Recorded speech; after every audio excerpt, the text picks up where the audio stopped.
Chapter 1. Master Fire as Social Technologian. A cave that feels endless and silent. Someone long ago did something unforgettable. They carried glowing sparks into rock dark. That spark became slow flame. That flame became memory and belonging. That moment changed what humans could be. Fire came first, not as force, but as calm invitation. Flame offered warmth and companionship. It offered a space to gather and remember beyond hunger and shelter. It offered store. Deep in South Africa, embers quietly flickered in one chamber. These were ancient flames carried inside far from smoke or wind. Someone brought controlled spark into darkness. That ember glowed under rock walls, companions and tools. Fire was no longer wild. It was human. Many generations later, people gathered around a hearth that measured nearly 4 meters square inside another cave. They tended it every day. They cooked food and sharpened tools there. They told stories, laughed at flicker, and listened to crackle. Fire shaped their patterns of living. Fire shaped early society. Cooking at that hearth was profound and novel. Hunters returned with stone cobbles warmed from embers. They placed those glowing stones into leather or bark containers filled with water. The rock hissed as liquid warmed. Broth formed. Marrow released fat and flavor. Fisheye lenses burst into droplets of gelatinous oil. A simple process born of heat and patience became nourishment and ritual. Tools took shape too. Flint and silkrete chipped more cleanly after careful warming. Wood was slowly heated over coals, then scraped smooth so that spear shafts became firmer. These were choices, not accidents. Each tool was improved by design, and fire educated early craftsmanship. But fire was more than heat and shape. It was theater and illusion. Light danced across walls painted or carved with animal figures and handprints. As people moved or paused, the shapes seemed alive. A bison head flickered into motion. A painted hand appeared to breathe. Flames were brushes and shadows theater. Art came alive by glow. Flame carried comfort as well as innovation. After a hunt, someone placed warmed stones near the exhausted hunter's knee. Warmth calmed aching muscles, soothed bones, and quieted restless mind. The keeper of flame brought calm and trust without tending tool. Firekeeper became early healer without ceremony. Fire created roles. People gathered wood embers or carried glowing stones by torchlight to distant rest areas. Some tracked smoke drift and cleared air from the hearth chamber. Those who managed ember and warmth carried respect. Knowledge of flame meant survival, skilled practice, and quiet social authority. Every crackle and hiss taught memory. Children watched elders measure stones for broth, scrape char from wood, or chip blade edges warmed by flame. They learned by smell, sight, sound, and taste under glow. Hearth time was apprenticeship, space beyond language. Hearth time was apprenticeship, space beyond language. Stories passed by, doing not by words only. Fire shaped ritual too. People warmed roots, meat, marrow, and returned scent memory as badges of community. They responded to shadow illusions on walls as signs of spirit. They tied heated stone to aching flesh as sign of care. All under the ripple of glow. Later, when night deepened and embers held their last glow, people drifted into rest with warmth lingering on skin. They carried memory of sound and scent into slumber. They fell asleep bonded to the method of flame and care. This was not flash or blaze. It was slow culture making. Human became human by learning how to carry spark, tend ember, and tell story under flicker. From that small light built tool, healing, art, and belonging. Chapter 2. Face paint, shell, beads, and early ritual by Firelight. The night deepened, and the hearth's golden glow spread its warmth into the camp. People paused beside flickering embers and reached for soft ochre powder. Iron-rich dust ground from red pigment stones. Elders pressed the powder fresh and cool into tiny abalone or snail shells, then rummaged through coarse quill-like hand tools and prepared animal bladders to hold the mix. With fingers dipped in earth-tone paste, they painted red streaks across ankles, wrists, and cheeks. The tint darkened under flicker, glowing against visiting shadows as though lit from within. Alongside these painted faces lay the river snail ornaments, dozens of tiny shells, each punctured with care, clasped on hidden cord or fiber. These shell beads, some hauled hundreds of kilometers along ancient trade routes, were chosen by size, color, and uniformity. They may have hugged the neckline of a hunter gathered just before hearth flames. They may have marked an individual's first kill, a promise in coded adornment. The beads rubbed life under smoke. Each small shell gleamed faintly with opaque ochre stain and soft flecks when the wearer moved.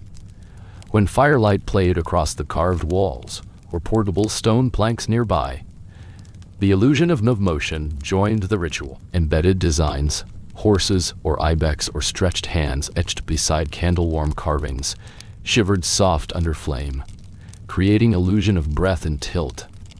A static animal would seem to stride, a hand would curl and expand. These effects were not surprise but intention. The art lived by light. The artists had seen how ochre reflected orange glow and how shadows loose and deep teased the edges of carved lines. Under ember illumination, art danced. Ochre paint served more than beauty. It offered protection. Powder ground in shells became skin shield against sun, insects, wind, and grime. Where it stained beads, it infused each ornament with not only color but living scent of marrow and bark. Face painted, beaded, and illuminated by flame, people transformed themselves. Each surface became portal, signaling belonging, asserting presence, weaving early identity among clan. In that glow, ritual began, the act of painting, the ordering of shells on cord, the arrangement of carved plaques near fire. These were slow rituals of becoming. No mark declared wealth or power in modern terms. Instead, they whispered shared stories of seashore hunts, of journeys inland, of warmth beside hearth while shadows shaped memory. When children watched first shell strung, first line drawn across cheek, they saw rites as simple as breath. Chapter 3 Flicker Illusions. In painted cabs sat twilight in a deep cave. The flicker of torches stirred still figures into motion. What looked like a static painting under pale sunlight came alive in ember light. Bodies stretched, animals galloped, hands shifted, and faces seemed to breathe. The flicker was not a bug in early art. It was part of the design. Ice Age painters ranged walls with carved figures and pigments arranged to accentuate flicker under firelight. The engraved surface of a horse or bison retained shadows and cuts that lengthened or shrank as torchlight moved, creating an illusion of flicker, stride, and tremor. A carved ibex might appear to rear or turn when embers glimmered. A hand stencil with layered pigment could pulse gently, as though lit from within. Recent experiments with replica Magdalenian plaquettes show how torchlight can animate carving. When lit by firelight, these small engravings appear to shift perspective. Prey turning, hooves flicking, even leaves drifting. Observers say the effect feels like an ancient trick, a primitive cinema made of stone, shadow, and warmth. Artisans likely knew this. They positioned flickering lamps and torches carefully so light hit carvings at a shallow angle. A painted or incised animal would hold depth as long as flames flickered. Visitors to the cave might interpret shifting shadows as signs, ghosts of hunted creatures, ancestors observing, spirits dancing. The illusion became ritual. In places like Lascaux or Fonte da Gama, black mandarin silhouettes of aurochs and stags stand in layered sequence. Viewed in linear daylight, they seem static. But under torch glow, each glyph flickered into immediacy. Subtle marks and extra limbs would dash when light pulsed. The layering itself corrected visual inconsistency. Two sets of legs overlapped so flicker teased motion, forcing the eye to resolve ambiguous shapes into perceived life. This performance of sight was powerful. In extreme silence and near-pitch darkness, creatures blurred, shifted, moved. A still wall might feel enchanted. Shadows could morph into hunting scene. A cavern crevice might appear like an entrance the next beast stepped through. Viewers entered stories not as observers, but by illusion. Cognitive psychologists note that the human visual system is wired to anticipate motion. Even infants expect shadow motion to follow an object. In flickering cave light, ambiguity became animation. Painters layered pigment and engraved lines to tap this instinct. When torchlight danced, The encounter felt alive. These flicker-animated walls were not mere decoration. They framed memory. They brought myth into motion. They taught clans stories of chase, survival, beasts, and ancestors, all without sound. The moving shapes embedded memory deeper than pigment alone could. They shaped belief around the ember smoke and story circle. No large sculptures or choreographed sounds, just womb-like hearth chambers, moving shadows, and lingering scent of fat and resin. When people later spoke of spirits or hunted beasts returning, flickered illusions may have formed half of the experience. Visual prophecy born in heat. As you close your eyes now, imagine drinking the glow of torchlight on horse flank. See bison cover drift into gallop.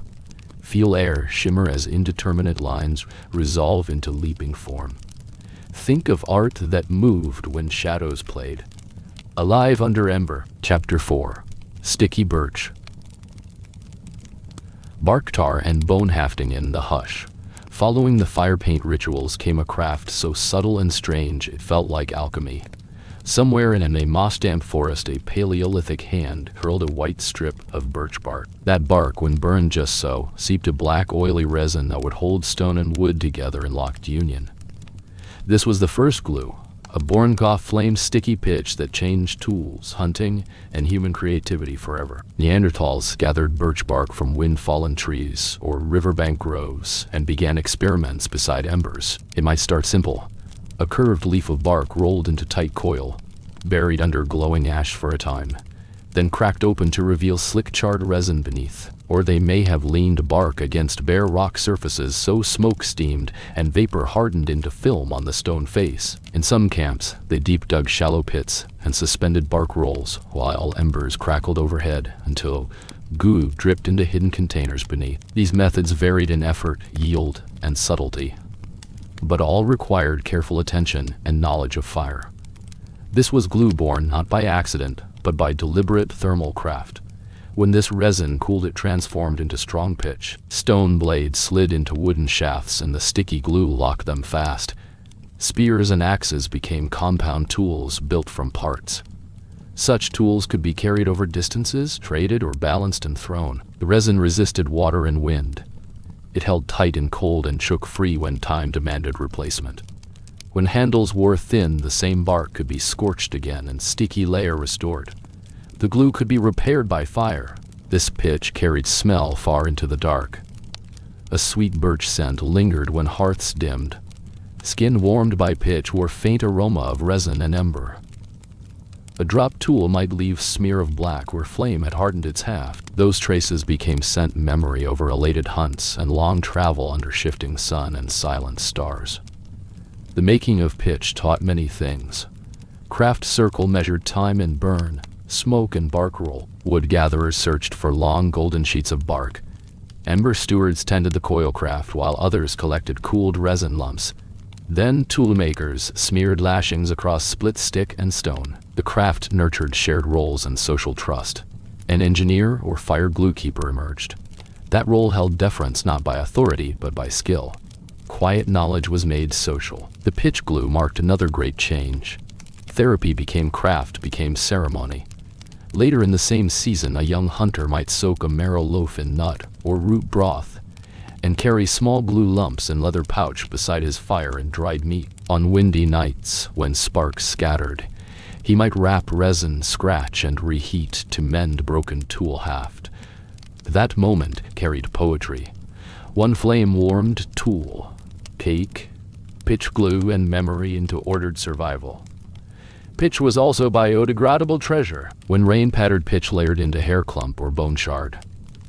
Resin lumps became talismans to hunting bands, small badges of craft. They smelled of tree, fire, and dusk. When left as offerings near cairns or grove fires, they held subtle reference to ancestor hands. This glue was possibly first invented over 190,000 years ago in Italy. Pitch lumps later turned up in riverbeds off the Dutch coast and in German campsites.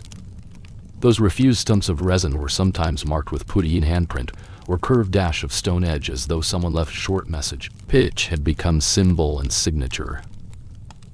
In the flicker of early hut fire, someone scooped cooled pitch and pressed stone blade into washed stick. Another rubbed marrow and bark over twist of fiber to stiffen cord. A third pressed pitch across burnt handle to seal join. Each movement was craft performance. Resin dripped into ember, warmed dish while the older watcher hummed quietly. In that flicker they shared subtle joy of invention. This craft laid groundwork for cultural inheritance. It required memory of bark length, timing of ash pile, stone to roll, pit to dig, and heat to hold. A single misstep left bark char or undercooked residue, fluids not dense enough or too brittle. That learning could not pass by song alone. It passed by practice. Hand guided hand. Parent taught child, raisin recipe taught group. That method traveled by touch. Without pitch, some tools would have failed. Spears snapped. Gratitude shrank. But with glue, early bands held strong. Their tools stood longer. Their kills were cleaner. Their territory survived leaner years. That sticky transformation shaped pursuit and plan. Later, long after such pitch became rare or replaced by resins or potter's wax, the smell remained familiar. For children born near and in caves that bore flame and pitch, the scent of burning bark, mixed with smoky stone, became home. Their lullaby was flicker. Their memory network tied to targ smell floor and fire hum. Tonight, imagine a wind-beat camp. A small pit dug wide, bark rolled tight. Ember coaxed beneath ground until pitch dripped slow. Then picture a silent hand pressing blade to branch and pressing pitch soft. The spark glowed deeper in the resin's dark and held rock and wood together until next dawn. That is craft, comfort, and creation stirring. Chapter 5. Pyroengineering sharpened tools in the ancient hush beyond rocky cliffs. Fire taught not just heat, but precision. Someone, possibly early Homo sapiens or advanced Neanderthal, noticed certain stones split more cleanly after a night beside embers. A burnt shard held sharper angles. A flake glanced smoother. This quiet discovery reshaped tools, cognition, and the very meaning of human ingenuity. On windswept coastal camps, people brought in smoothed chunks of quartzite or less flaky silkrete from rivers and bedrock. They carefully placed each block beside tame flame, leaving it there for a cycle of night and ember, until warmth had altered its crystalline structure. In the morning, the stone cracked with near-clinical control. Knappers struck and flakes peeled off in long, graceful slivers. These flakes became razor edges, slender knives, cutting blades worthy of craft. Not chance, their experimentation biographer subsequent generations for whom raw stone was not only shelter but medium. At certain sites, thousands of flakes reveal deep knowledge. Heat-treated blades stand out, longer, thinner, sharper, more reliable. People knew how to coax better performance from refractory rock, understanding that temperature transformed structure. What they did was elemental chemistry, pyroengineering. These thermal tricks also applied to wood. Raw timber placed near flame for hours stiffened just enough to resist warping. Spear shafts sharpened, smoothed, scorched, then scraped again, produced raised edges that threw farther or struck deeper. The fire-hardened wood may have been brittle under all force, but it held purpose under select care. All this demanded planning. Knappers needed to quarrel feed wood, manage fire's heat zones. They needed to wait while rock cooled enough to handle safely, but remained warm enough to flake. They needed to recall which stones had cracked too sharply, which had dulled in winter damp. This quiet art was passed hand to hand until flame-bordered memory etched in skin. Around those hearthside benches, masters and apprentices sat silent. Parents showed children how to bury nodules beneath embers, how to time the burn, how to test flake readiness by scent of smoke and crack memory in ears. Shapes became sharper not by force but by disciplined flame. These gatherings bubbled with calm ritual under ember drift. Under firelight, knives shone with detectable grain. The glint turned routine into theater. A knapper's stroke was poetry. Bone, hide, wood carved with first blade, sharpened by flame. Sparks momentarily flew when blade struck flint. Embers danced across silkrete surfaces as tribal mind sharpened memory alongside material. The effect was profound. Groups that mastered fire control and thermal toolmaking held advantage. Clean cuts meant cleaner seams in hide and flesh. Thinner blades meant less waste and greater survival. Beyond utility, this early engineering freed time. Hunting succeeded, meals preserved, medicine carved, art created. When the sky darkened and heat edged down, people gathered close to coal pits. One artisan lifted a slightly warped blade and held it beside dying embers until soot fell. Another wiped fat across a wooden spear after bending. A youth scraped charred clay until new sheen emerged. Flame was mentor, every flicker shaped not just tool but technique. By dawn, broken blades were buried in night ash to settle the grain again. Warmed tools separated from untreated stone by glow memory. Others maintained hidden pyre ovens. Stack of sand or ashes heated to just right temp for hour. These experimental kebab-like pits remained tiny labs of pyro-engineering tradition. Fire-trained toolmaking marked rational mind emerging. People no longer accepted crude stone remnants. They refined, engineered. They altered materials, delayed reward, forecast fracture.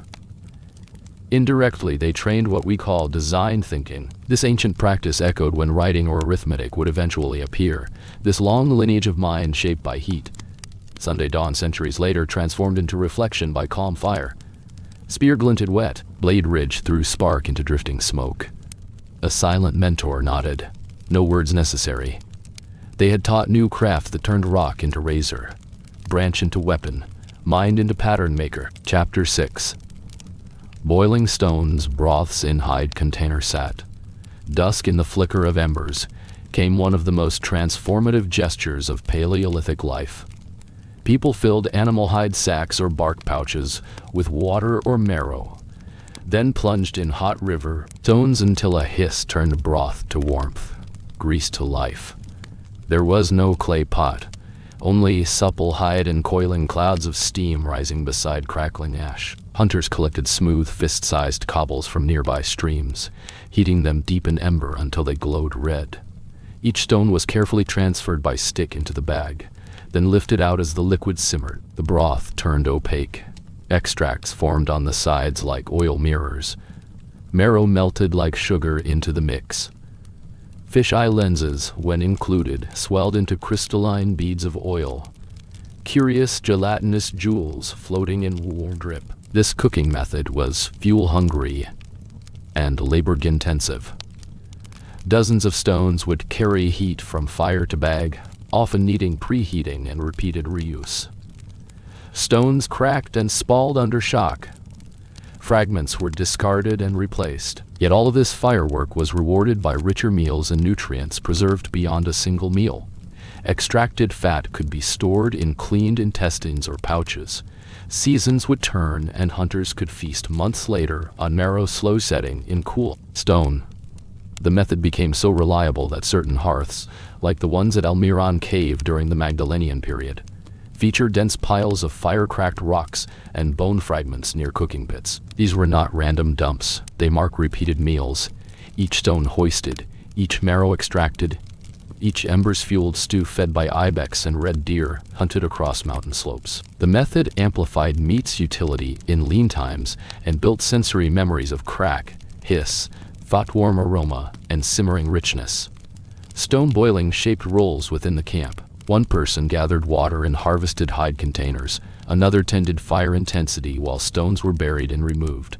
Others cooled rocks on skins or rotated them until they cracked, a rhythm of flame and skill. Apprentices learned which stones held heat best, and when stones cooled too fast to simmer. It also changed palate and tradition. Broths produced new flavors. Marrow-tinged oil sat like golden fog on water. Roasted bark or root steams whispered of season and spice. Bone simmered until grease coated the hide. Younger hunters came to expect this ritualized taste beside cooling coals.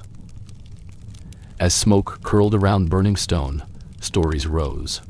Flames warmed hide, bathed bone in broth, simmered marrow until nurture became memory. Someone leaning into yellow light might stir a bag slowly, testing for salt from ancient sea hunts, or releasing root flavors spiced with bark ash. They drank broth not merely to feel hunger fade, but to gather memory.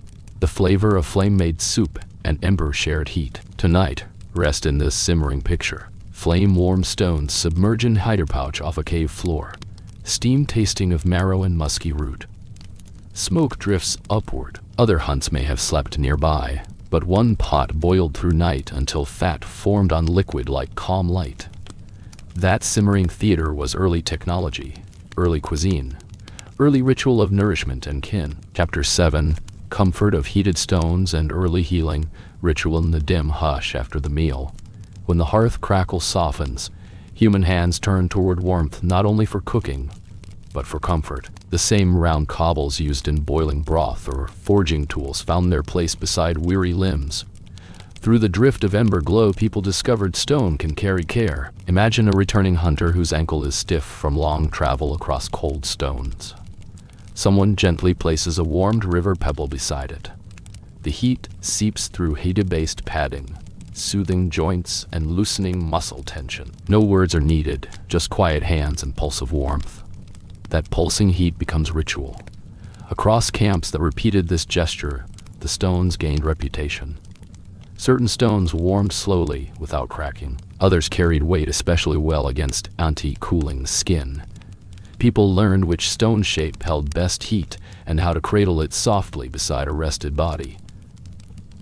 The technique came to feel as natural as breath. These heated stones balanced mind and flesh. As evening air cooled, people lay side by side on bedding of gathered reed, and cooled stone gave gentle embrace to shoulder or back. The air carried scent of ember warmed earth and carried faint resin from grass fuel. That scent and sensation sink into muscle memory and offer calm beyond sleep. One may think it resembles modern hot stone massage, but this was older and quieter. There was no performance or ceremony. The act carried tenderness of shared comfort. Anyone carrying embers might spare a stone to traveler or elder. Such warmth overcame not just cold but weariness, quieted raw nerve, and reset thought. The ritual worked with repetition. A burned atom of bone or algae stuck to a stone might shine under ember light so that child learned which rock was trusted. Stone placed beside thigh nightly became healing habit. The rhythm was unspoken. As flare softened, the body loosened. Over many cycles, the body learned to open under warmth. Fire and healing intertwined. A broken rib might rest against heated stone placed across chest. This did not heal by modern standard but numbed pain and reminded body of day's calm. When tape pressed a wood splint, the stone warmed beneath it tapped memory of embryo comfort. These acts practiced early form of pacing a broken body toward health. From one ember grew small rolls. An elder might become keeper of healing stone. A sibling might trace warm rock to ease mother's ache after birth. The tenderness became code. In moments where sleep refused and worry stirred, heated stone by wrist calmed heartbeat and glowed softly as lullaby. This practice scaled. At some camps where the hearth remained lit through cold nights, people nestled stones in crude pits near bedding areas. The stone heat kept air gentle and helped ease opening of closed limbs after long winter hunts. It shaped rest architecture through heat placement. Survivors of frost, tired from migration or illness, found solace in stacked warming stones outside their sleeping area. The ritual became daily. A firekeeper carried wrapping of warmed cobbles from one camp to the next.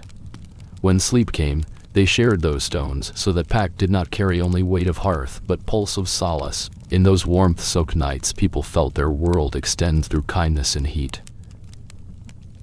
Simple acts carried gift of touch across generations.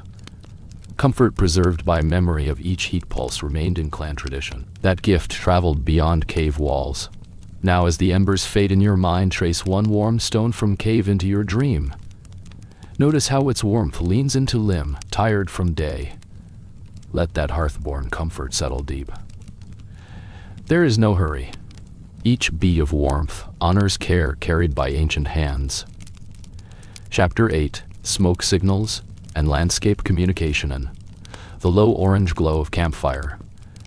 Night stretched across dark hills, and with it came the quiet art of coated smoke. People lit damp grass or fanned embers in measured bursts, sending up soft columns of pale mist or darker puff rings. These signals rose and lingered, visible above valley rims and through rock clefts, as messages to watching clans. On misty nights, elders watched for smoke, drifting along mountain edges, and interpreted its curves. A single plume bent by wind might say, "Water game at cave mouth." Two echoes of smoke might mean, "Wolf tracks sighted." No words needed, only trusted understanding passed from parent to child. These signals carried more than story. They choreographed territory and daily routine. Burning brush pushed game toward camp or denser layers. Smoke alone, placed at sunrise or dusk, announced movement. We move south. Follow ridge until pines. Light fire where stream meets rock. Across open plains, smoke was language. As dawn came, signal watchers on elevated synthesis posts trained to read direction and density. They learned that fresh green reeds burned white and thin. Dry grass burned black and fast. Sometimes small fires were set beside beacons of pale stone or wooden posts, contrasting silhouettes against smoke for greater visibility. Smoke turned into landscape punctuation. This practice created echo rolls. One person traveled at dawn to hillside vantage points to light-coated smoke. Another trained in reading drifting haze from nearby ridges. Others inspected fire histories, a series of burnt patches across gully rims that served as landmarks or compass references visible from nearby camps. Over long seasons, repeated patterns of smoke and fire shaped memory of landscape. East slope burns under star Venus. Does ridge fountain sign game. Plume near stream means welcome. These signals layered past hunts, travel plans, warnings, into territory itself. One may think such detail ancient, but ethnographers have documented smoke signal usage by hunter-gatherers into modern times. People in Africa, Americas, Australia lit smoke pulses to share messages across kilometers. Those observations echo with urgency. Once, only knowledge of wind, harvest of brush, and memory complemented each flicker. As memory of flicker faded, the landscape kept burning. Paths were shaped by small fires. Camps passed knowledge where to flare up smoke and where to refrain. Smoke guided not only communication but migration. It built rhythm across valleys and tied distant people with columns of hush. Now in your mind, visit a camp just after dusk. A signal keeper lifts damp reed into glowing coals.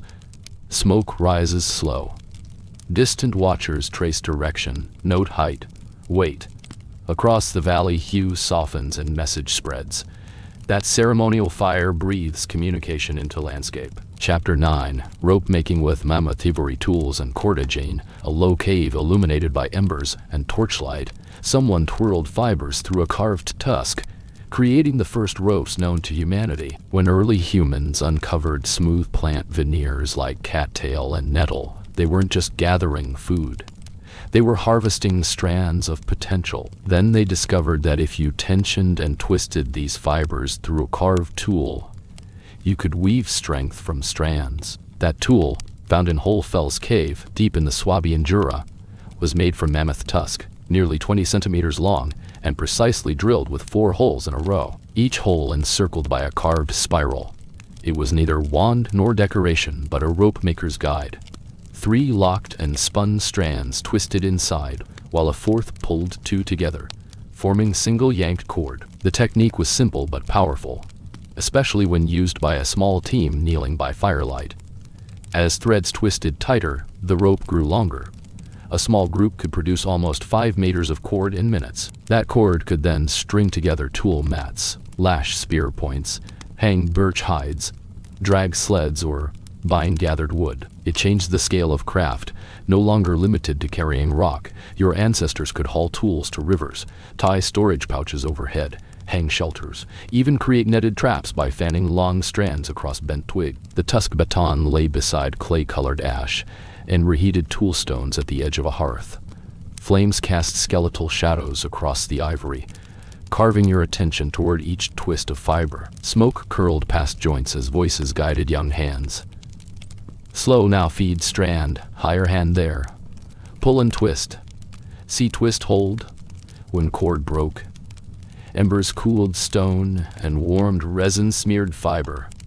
It was the smell of creation and collaboration. Cordage didn't only craft objects, it shadowed relationship. Tied fingers taught patience. A knotted loop used as armpit sling, cradled sleeping child. Fiber sling rocker echoed sense of cradle death safety.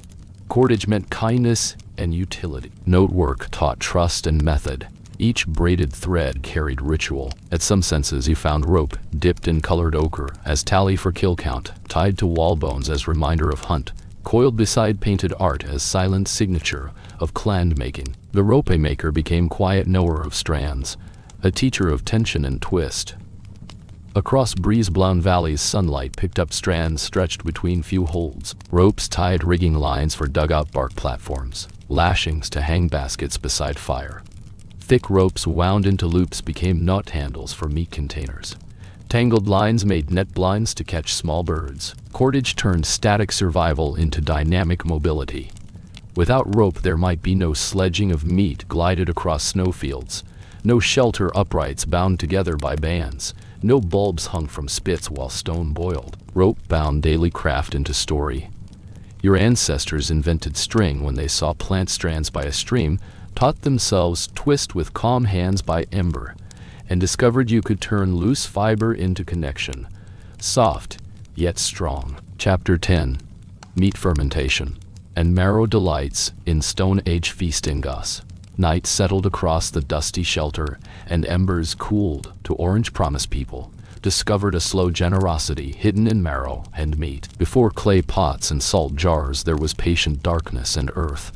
They learned to leave bulk bones and cuts sealed in hidden crevices or buried under cool stones until a subtle transformation awakened deep flavor. In the hush between fire and dusk, they created feasts not by flame alone, but by time. Imagine a hunter inserting a heavy femur or rib into a pit beneath smooth slabs of stone. A handful of cold water settled in the rock niche. It smelled faint of hollow root and old bone. No heat reached it. All it did was sit while the season changed beyond the cave mouth. Weeks later, when they returned, a sweet marrow gel had formed hard like glass, yet offered a smooth ripple of fat on the tongue when cracked open. This was fermentation before fermentation had a name. Bacteria in cool shade coaxed meat into softened oil, reshaped protein into droplets of savory conservation. The hunters discovered they could harvest marrow with brush of flint and spoon of empty bone. It had mellowed into tart richness, not spoil. Instead of waste, they found ritual nutrition. Instead of rot, they found reason. Sometimes roast would pair with marrow in the stew. Old marrow bones split open on fire, or stone would release newly gelled fat into stews left to simmer over embers or stones. The broth would shimmer with marrow oil like gold in thin water. Buds on tongue would sense sweet and salty combined. A bite of preserved protein and fish made lean meat seem bright. It was feast born of slow cunning. On longer journeys toward distant hills, people carried marrow lumps wrapped in hide belts. The bile taste softened by journey pressure and temperature. At night they sliced off a portion and chewed slowly. Leaves became crisp and dry cured while marrow remained mellow. Each chew summoned memory of home cave and shared fire. Even lean hunters knew fullness in these nutrient legends. This craft also inspired creative cooking. Fragments of meat salted in crudely boiled broths were reheated beside stone pits. A piece of reanimated meat flickered under flame until fat droplets glistened on bark. They seasoned it with bark ash or roots for herbal tang. Each bite felt familiar and strange, ancestral comfort born of controlled age, not just flame. In these slow kitchens, they discovered dynamic shapes in flavor and memory. Marrow crystal softened until it cracked like jelly under a pressure of bone. Flesh oscillated between salty, bittersweet. The cave air carried scent of marrow transformed, and fire warmed nearby. The senses tuned to these layered rhythms of texture and scent began to understand more than food. They understood an order in slow change. Hunters sometimes sealed bones in pits lined with animal hide or stout leaves and marked their location with a placed stone or carved sign. Days or moon cycles later they returned to crack open the bones. On a full moon they might gather below a warm hearth with marrow rubble and bone fragments scattered across stone counters. The ritual of tasting was as ancient as the act of hunting a beast. It was ceremony of survival. This dining shifted the value of bones. The skeleton became pantry and heirloom. People learned to keep bones for marrow reserve or aging, It became taboo to break bones until the scent echoed mood of feast. Over time, bands held marrow bone casks as taboo sacred. They knew which bones fermented best and how long to wait. That was early culinary wisdom. This style of preservation became social. A young hunter would present marrow cube to elder as sign of success. A pack leader might pass licked bone to child as trust token. When a troop assembled at dusk, marrow pots laid beside slow simmering stew. They symbolized home and lifetime in one flicker. The past, present, and future met in a shared bite. This method also shaped tool use. Bone shavings were soaked later in marrow liquid and used as directional glue for new hafts. The leftover cartilage became broth stock. Even refuse had purpose and ritual. Nothing wasted. All carried memory of that beast and the process of care beyond kill. As you rest now, sense a flicker of old aroma. Taste what is possible in a single warmed marrow drop after slow dark aging. Let it remind you that hunger is not only whole in belly, but tethered to history, memory, to belonging. That marrow glowing with age is as sacred as flame itself. Chapter 11. Heat-hardened wood for spears and hide zen. The quiet hush after simmered broths and marrow feasts. Fire shaped more than flame. It shaped wood into form and hides into shelter. I shaped wood into form and hides into shelter. Among flickering ember circles, gifted hands guided heat into living plant and animal matter, teaching tools new life and hides a new meaning. Master hunters selected trunks of spruce, pine, or yew from distant forests, carrying smooth lengths into hearth zones. The wood held natural oils and moisture, but by placing its tip or spine just beyond embers, never in full flame, they learned to shift that moisture without burning the grain. Heat pulsed softly, drawing internal sap outward, tightening fibers, stiffening tip and shaft into shape more resilient than fresh wood. Over many nights, slender spears took shape with slow burn and cool scrape. One careful stroke would remove char, another would polish the shaft's surface.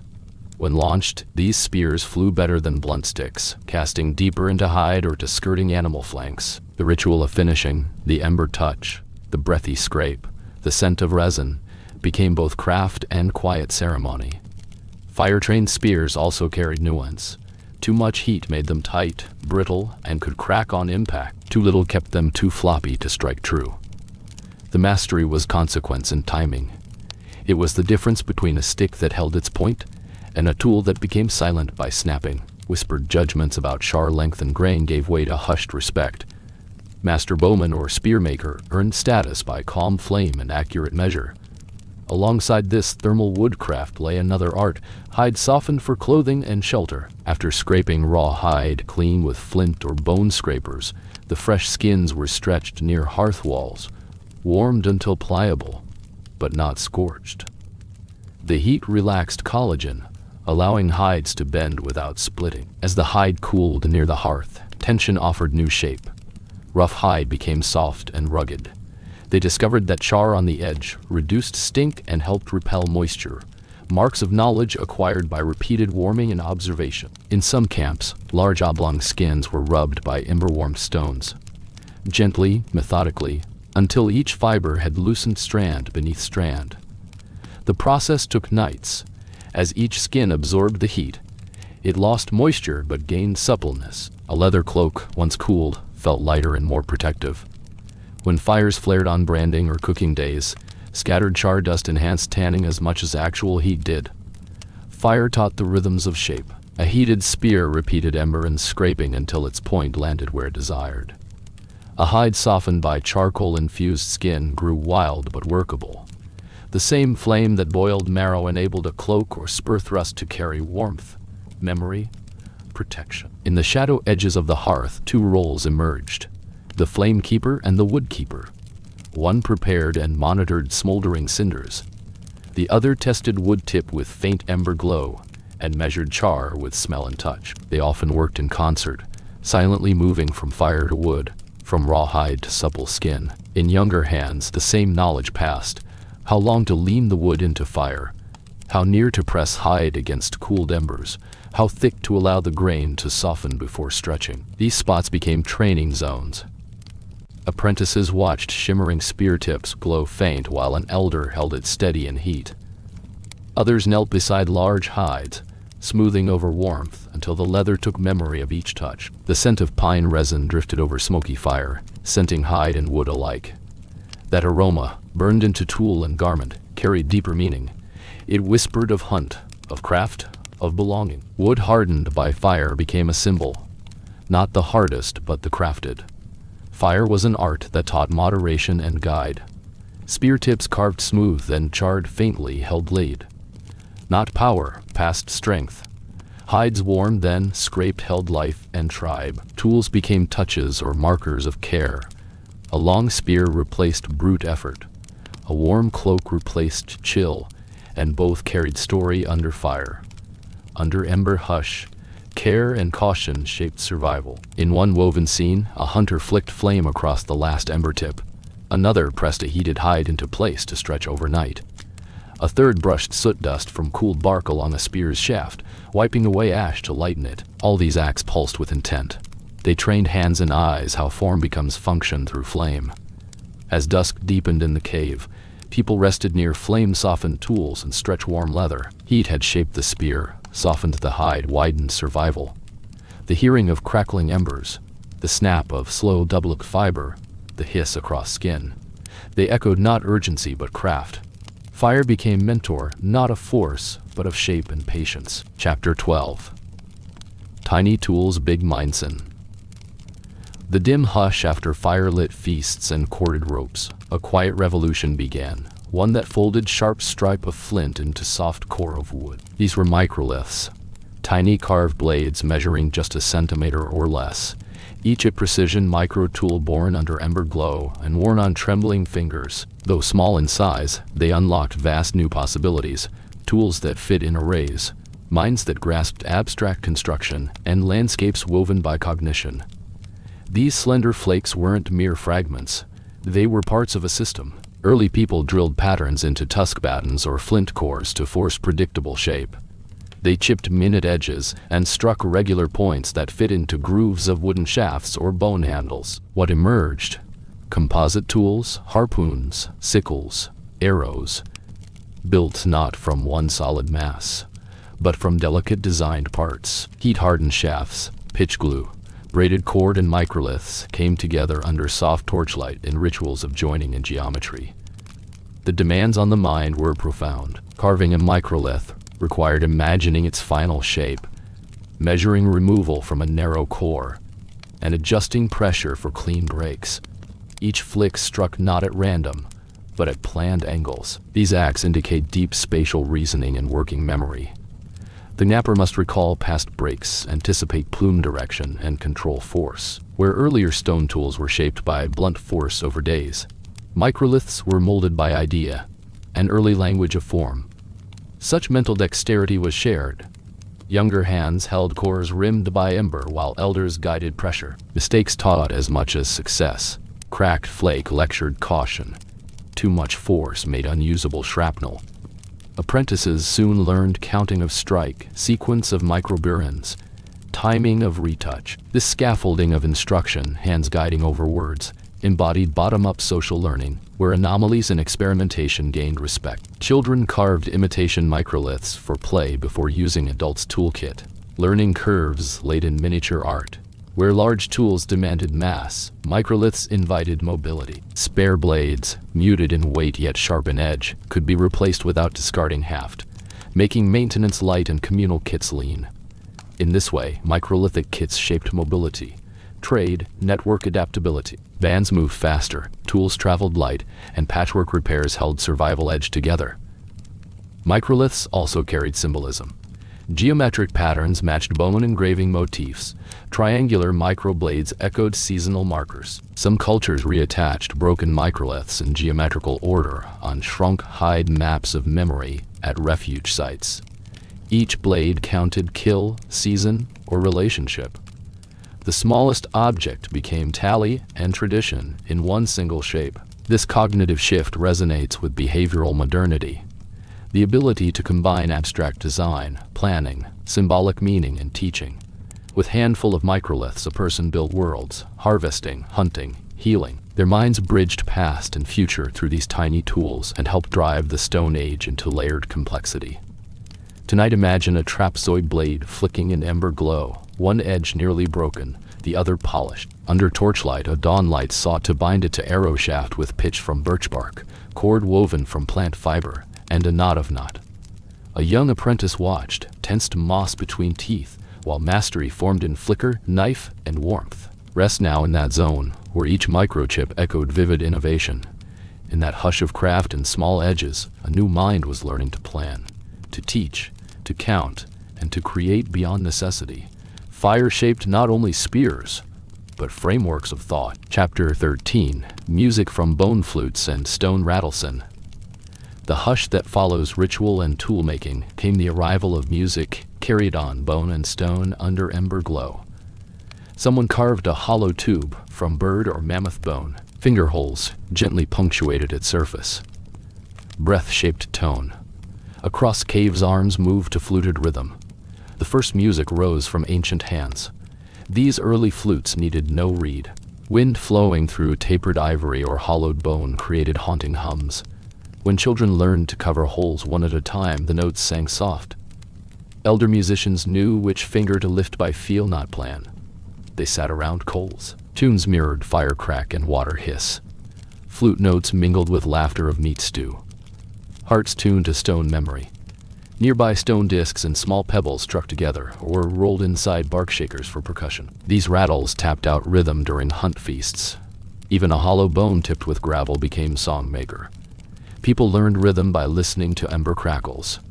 With each soft strike, a group found shared pulse. Music became connection. Fluted and rattle carried more than song. They announced gathering near stream or hollow shelter. The flute call echoed between plateaus. 5 deep notes repeated. Campers paused. They lifted pouches for broth. Silent fear melted into curiosity. Music guided sharing. When the fire cooled down, the music continued. Notes drifted from cave mouth into moonlit night. Hunters followed faint flute lines. They approached wind-bent grass. They spoke in humming echoes until family opened door flap. Warm glow revealed shape-shifting figures. Music blazed memory into body. Music shaped teaching too. One child watched elder blow flute and tapped rattle. They copied motions. They pressed finger holes. They blew breath near fire. They learned rhythm by watching flicker of embers and listening to air collapse into sound. Melody felt like pulse of hearth. At feasts, children and elders made circle of rhythm and bite. Flutes sang. Pebbles rattle rolled. Faces painted dark by ochre and torchlight swayed gently. Shadows danced alongside melody. Without words, music told of hunt, succeed of meat, shared of snowed hills. Music tied senses to memory. Now rest into that tune, feel breath move through hollow bone. Hear pebble counterpoint close to softened hide. Smell bark ash and roasted marrow. Let music born of ember drift in quiet mind. Chapter 14, Bloody ochre tattoos and body paint as embers softened into orange hush and crackling lullabies filled camp chambers. Early humans reached for red ochre. Iron-rich pigment ground to powder and mixed with water, fat, or plant oils. From hearth-side grinding stones or small shell bowls, pigment turned paste. A ritual adornment as ancient as fire itself. Across chilled skin by embers. Hands pressed patterns of red across ankles, cheeks, palms, or temples. Simple handprints or stripes of colors stood in glow, each stroke catching the flicker like living pulse. Those rubbed pigments felt warm and magnetic, smelling of iron and ember ash, binding wearer to camp memory and clan presence. Bloody ochre was not only decoration, it was message. In seasons of hunt or gathering, bold ochre markings signaled roles and identities. Hunters wore shoulder streaks before departure, identing duty and success. Gatherers stained palms with ochre handprints to mark first water found or gift shared. When cross belts of red crossed faces, they whispered kinship and protection. The color carried deeper threads. The hue echoed blood, sparking instinctual resonance with life, death, and renewal. Smearing ochre became metaphoric blood, perhaps invoking power to make wounds heal, hunts succeed, or lineage persist. Tattoos of ochre became safety markers. Red lines drawn near scalp might shield women in childbirth. Circles around heart or ribs may have symbolized passage between living and ancestral world. Ochre also served outside ritual. Its fine powder offered sun protection and insect barrier, an early sunscreen and bug balm in one. Within the same paste that scuffed across palms lay practical value. Scent of fat, varied ashes held bitter tang, and pigment offered antiseptic properties on scraped skin. Pigment became multi-use. Color, camouflage, and ultimate human skin armor. Application was slow ceremony. One person held warmed hide or board to capture pigment sweat. Another used bone-tipped tools to carve removable lines before fire softened edges. Artists, sometimes teenagers practicing while elders watched, learned how paste absorbed skin differently when body sweating, when temperature pulsed. Method shaped not only design but mindset. Pigment became material memory, recoded across seasons. When night deepened into pitch, those covered in red ochre gathered again at embers.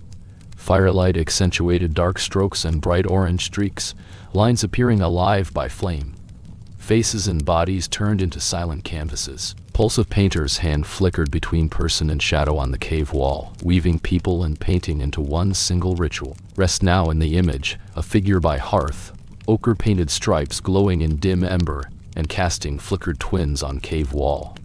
The scent of charred pigment warms your side. Let the color linger as breath in soft memory. Mark of human care, identity, and art, born from flame and forge. Chapter 15. Fire Architecture and Smoke-High-Ventilated Shelterson. The depths of Paleolithic caves. Early humans practiced quiet fire design as much as they practiced flame itself. They chose hearth locations not at the mouth but at a measured depth, centered between cave entrance and rear wall, creating a balance between warmth, fresh air, and manageable smoke. This placement allowed warm air to rise into the cavity above and flow out near the ceiling, while cooler air entered below. The result was a natural chimney effect that shaped both daily tasks and social roles. Experiments with cave models show hearths tended in a zone roughly 5 meters from front to back, not too near the smoke-laden entrance, nor too far inside where heat would fail to reach. That zone became living space. Free enough to breathe, heated enough to sit, to cook, to sharpen tools, to drift into story.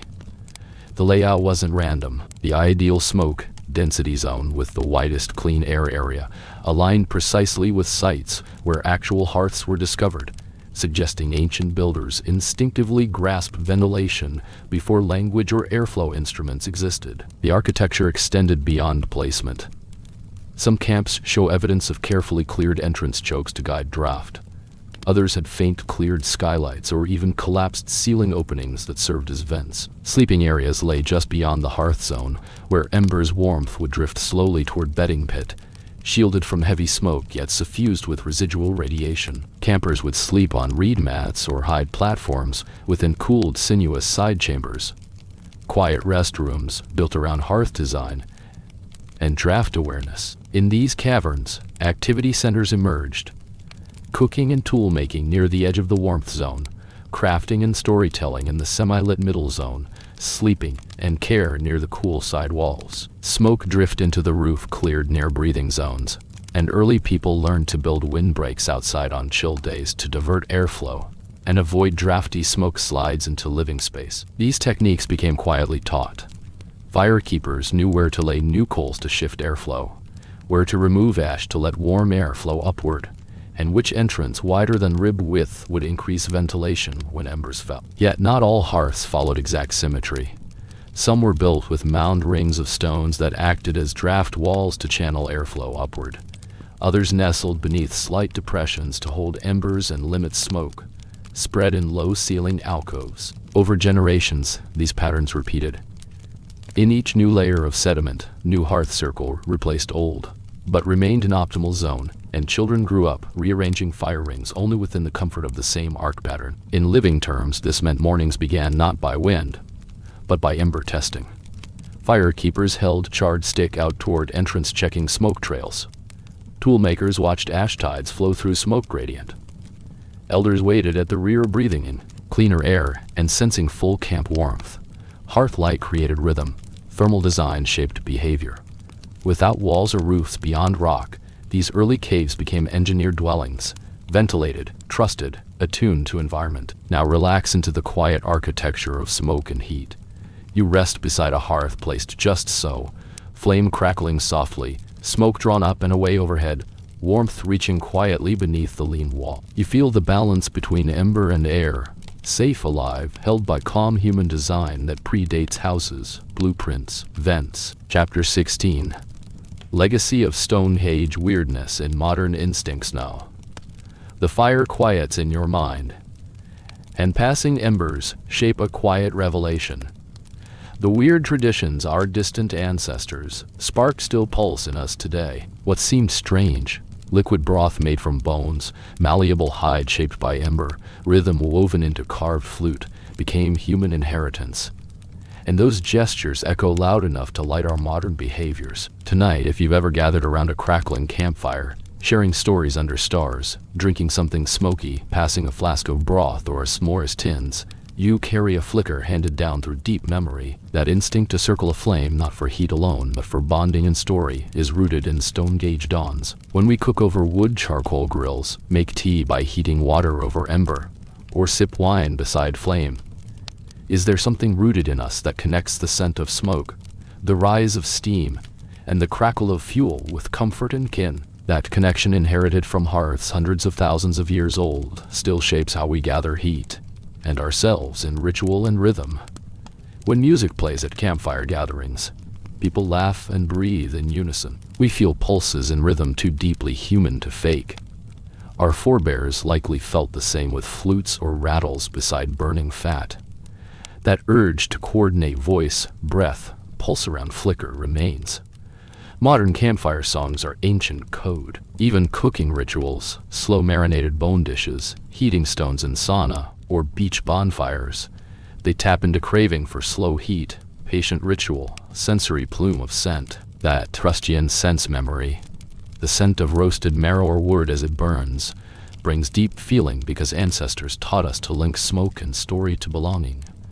You breathe it and remember not words but belonging. Our greatest feasts often center on meat that drips grease into embers and crackles on shell or plate. Steak on flame, BBQ, roast fish. Much like their foreshadow, these meals focus on fat, fire, rhythm. And reverence still lingers. People still show off, boys share excess meat at community tables, building trust and prestige just as ancestral hunters did. Architecture, too, carries ember scents. When homes waitlist fireplaces, open-plan kitchens, or garden fire pits, we're not just renovating. We're reactivating the social architecture our ancestors built. A place to warm, to share broths, to host calm conversation. In winter or long nights, we huddle around glow, swapping stories, turning strangers into trust circles. We even carry social roles of flame keepers. You might notice someone always in charge of barbecue coals. They stoke to attention, gather coal kindling, pass tongs quietly. Others observe hearth scents, the wind shifting smoke, the blood of coals. They seem guided by instinct in wood and smoke. That's ember familiarity passed quietly through generations. As smartphone screens glow in cafes or households at living room fires, we gravitate toward flicker. It's not only light, but texture, that hypnotic shift of frames, movement, dialogue. It inherits patterns of ember rhythm and faint pulse memory flickered into ancient memory. Even in silence, we wait for crackle. Even in those frames, we lean in. Remember, too, that panic and calm are tied by ember.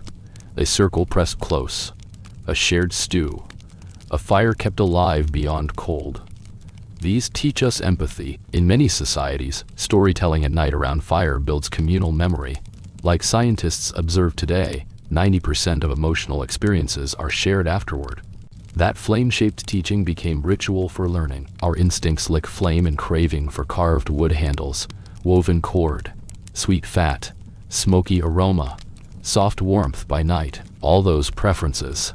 Soft ember-light dinners, dark chats by embers, smoky scents that anchor memory, come from Stonehenge rituals refined by ancestral patience. Your sensory instincts today. For warmth, for gathering, for rising steam and private song, are novel expressions of ember-shaped tradition. So rest now and feel this.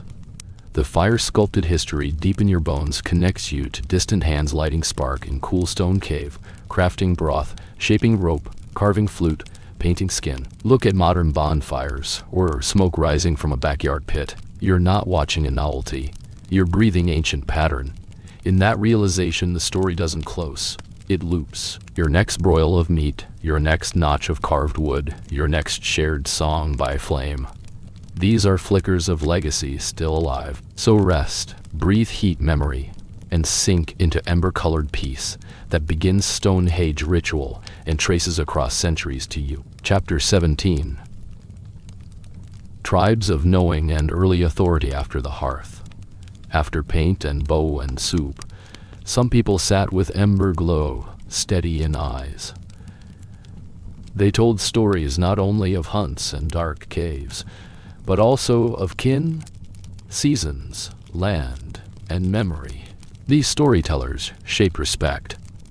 They became ceremonial stewards of lore, a quiet role before titles, before crowns. Among flicker and shadow they moved, hands tracing painted lines on bone tools, palms pressing pigments onto skin, voices rising in tone to mark stories old as sandstone. Listeners did not applaud. They leaned close. Breath changed. Breath changed. A hush embraced them as ember waned and voice held memory alive. That was power, not rule but trust in narrative, where consistent bonds formed.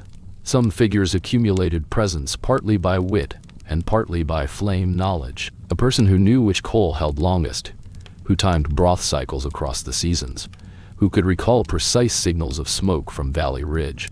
These individuals became informal authorities. When fire sputtered too early, people turned to them to coax spark back. That ritual carved structure into lives beyond meal and hug. Guiding those roles required generosity, not force. A storyteller shared warmth during chill. A fire steward passed embers to the young.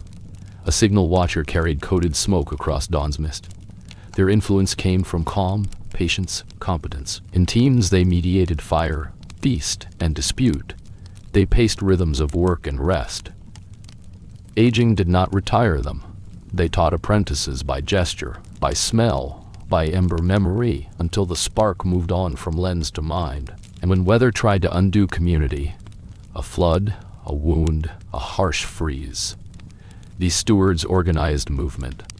They knew where friendly valleys lay, where water boiled over shell trenches, where hide-lined cavities stayed dry. Their memory became map, their skill became strategy. Herds fled to their camp, hunters followed their know-how. Wandering bands turned corners, because these guides had taught them roots in flame-lensed dark. In these tribes of knowing, leadership was not inheritance. It was quiet skill worn with kindness. A hearth-tending child might watch an elder reposition stones today and repeat tomorrow. Over years, that child grew silent but critical in the patterns of warmth. Eventually, that child whispered advice. Strike ember to coal before twilight, or carry marrow jelly in wild goat pouch. This small counsel propagated across generations. Leadership was improvisation shaped by heat and habit, not decree or charter. Tonight rest with the thought of those warm guides through long cave nights. Imagine small hands imitating slow tool taps, children repeating ancient comb of ember to recoat charcoal. Fires rose with breeze, smoke streamed as signal, songs carried in flute chords. In the hush of tribe memory, calm leadership flickered in human shape, and community wove itself around it. Chapter 18. Time, taste, and ecological calendar. Long before sundial or alphabet, our ancestors measured time not with clocks, but with crusted marrow layers. Rippled ochre lines, migration patterns of prey, and seasons of flame. They gathered herbs by moon, hunted in tracks of dew, tracked rain in stone pools. Even sleeping patterns rose with the uphill chill. In their chants and stories, time became taste, temperature, ritual. They knew when water seeped through sandstone in winter, rusting ochre on kneecaps. When long rings on burned logs were soft to break, marking dry years. They counted days by the curling fern or by knots on rope used for signal cords. The faint blue flicker of moss near hearth fire told them moisture depth. A broken microlith expired silently by ember if season changed too early. Time came with fault because season-shaped flame. Taste memory tracked this calendar. Fresh marrow tastes changed between seasons, from creamy pale in spring to crystalline amber in the cold. Broths made in winter had carried faint tang of sap or bark sharpened by frost. Stones warmed on first frost smelled like frozen stream. As taste evolved, preservation rituals turned into early fermentation cues. When marrow hardened a certain way, storm seasons were near. When pouches boiled faster, stone cracked. It meant harvest beyond ridge. Every flavor echoed environmental shift. These patterns morphed into storytelling. One tale for thaw, another for frost, another for predator return. Songs had lines like, "Ember lasts twice on winds after first snow," or "Marrow mirror in shell for summer moon." Children memorized these lines as lullabies. Songs became climate guide in kindergarten. They taught when to gather, when to move, where to burn, and how to survive. Earth and ember merged in melody. They shaped ceremony by blossom bloom and harvest bone scraps. A cook might add bark ash or root, seasoning depending on day of year.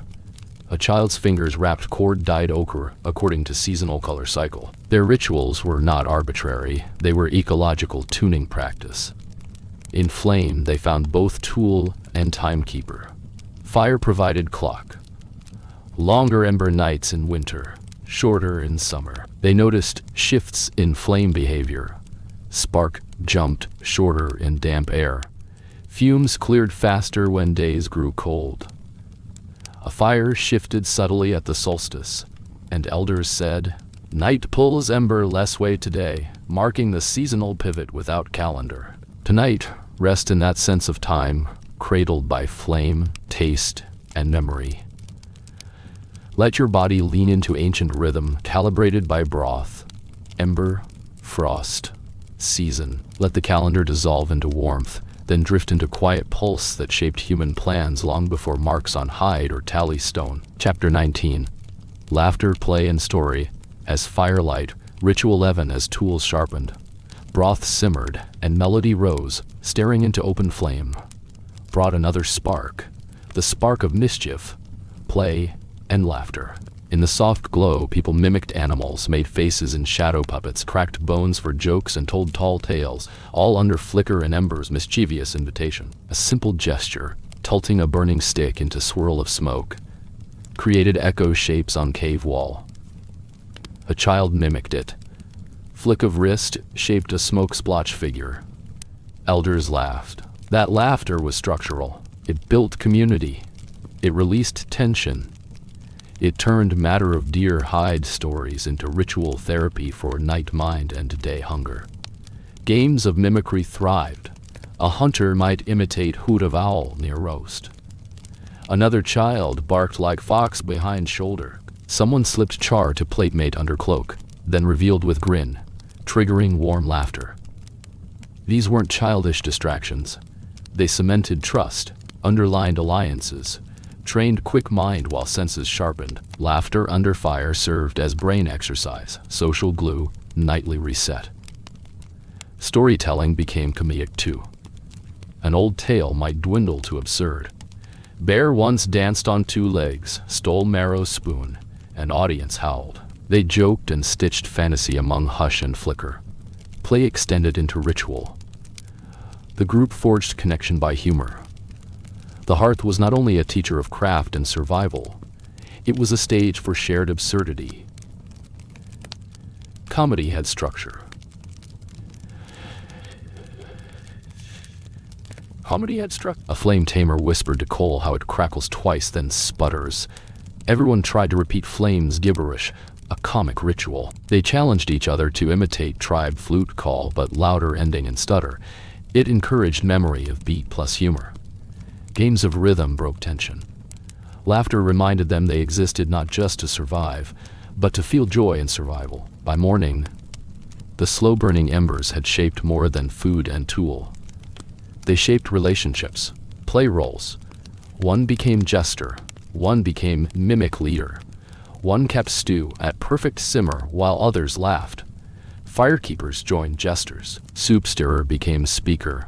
Children danced with stick shadows. Elders chortled after long hunt. This mix of ritual, story, laughter, and ember wove subtle mosaic across time. Human intelligence embraced humor as memory, warmth as comfort, flame as friend. Nights ended with laughter rolling back and forth until eyelids drooped. The hush of rest wasn't empty. It resonated with echo of flicker laugh. Now rest into that memory. Feel soft laughter between hearts beside low flame. Let your breath ease, your smile dissolve tension. Your body rest in embers glow. That ancient laughter shaped social soul as surely as paint or tool. When you dream tonight, remember ember song and laughter, because both are ancient keepsakes under slow, flickering light.